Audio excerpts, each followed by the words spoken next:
All right, guys, we're here at the World Series of Fighting 28. I'm joined by John King with the Clinch Report. So the main event just ended. It was Marlon Moraes just completely decimating the legs of Joe Barajas. John, I'm going to turn it over to you. What were your thoughts on the main event? You never want to see a fighter go down like that. But when you're putting leg kicks, and Marlon Moraes got some wicked shins, and when you're putting them to somebody's knee, sometimes it gives out, and it's a shame that it went down that way. But it's going to go down in the books as a TKO, first round finish. Marlon Moraes impresses once again. Just hope Barajas is able to come back from that. It looked like a pretty bad injury. It did. So for me, when I started watching it, I noticed that Barajas even tried to switch stances. Marlon kept the kicks coming. He was kicking from both ends. I kind of called him a mix between Frankie Edgar, his teammate, and Jose Aldo in terms of skills. He certainly showed that tonight. So moving forward for Marlon Moraes, looks like he's got Chris Gutierrez. It's not the guy we've been looking for him to have, but what'd you think about Gutierrez's performance? Talk to me about the co-main event, and then we'll talk about the upcoming fight. I actually scored the bout, and I usually do really get along with the commission, and we usually score pretty well, pretty close. But this one I actually scored it for Valiev. I scored a 29-28 Valiev.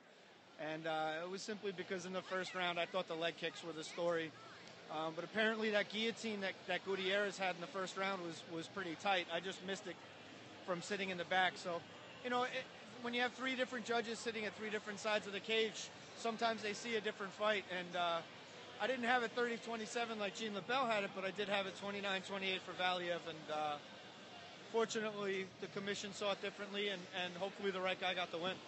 And, it's been said 1,000 times, so I'll belabor the point. You don't leave it in the hands of the judges. That's why it's probably up in every gym. It's certainly up in the tough gym. So, moving forward, if you're the World Series of Fighting, you like to say publicly, best man wins, Chris Gutierrez had a great showing. But everybody wanted Valiev and Moraes. So, are you excited for a Gutierrez-Moraes fight? Do you think it's going to be more of the same for Marlon Moraes? Can Chris Gutierrez bring anything to the table against Marlon Moraes? I think Valiev might have more tools in a Moraes fight. It might be closer. But I'm always a fan of giving it to the guy that deserves it. And Gutierrez punched his ticket. He earned it. Valiev, if he really wanted that title shot, he should have came out in the last round with a little bit more urgency. As I was writing up the round, I sensed that he figured he could go on autopilot. And like you said before, when you leave it in the hands of judges and you risk putting it in autopilot, you got to take what happens, and sometimes they don't score it that way. So I'm glad to see Gutierrez earn his shot. And as they make the announcement now, hopefully that's who's next. Yeah, again, you can't take anything away from Moraes, but like you said, when you get into this fight where, for me, when I saw it, it was kind of like the Dillashaw-Cruz fight in the sense that this is Valiev and Gutierrez I'm talking about. When you see a guy miss as much as Valiev missed, and it's because Gutierrez clearly didn't want to get hit. He was making a point to not get hit. When you see a guy miss that much, it starts to condition your brain to think what Valiev's trying to do, he's not accomplishing. So does that mean Gutierrez is winning the round? Do you see any of that? Yeah, listen, there are no defensive points in mixed martial arts.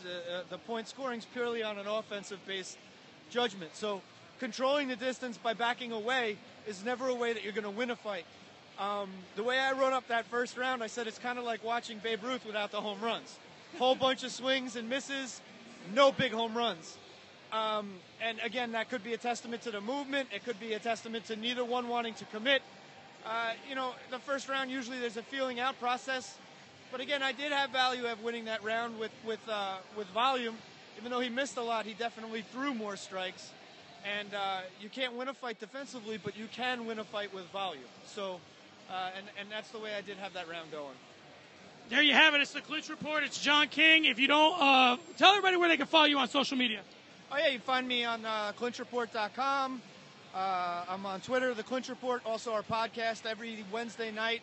I host a podcast called The Brutally Honest Show with Aaron True and Adrian Gallegos, one of the best podcasts in our sport today, so make sure you check it out Wednesday nights.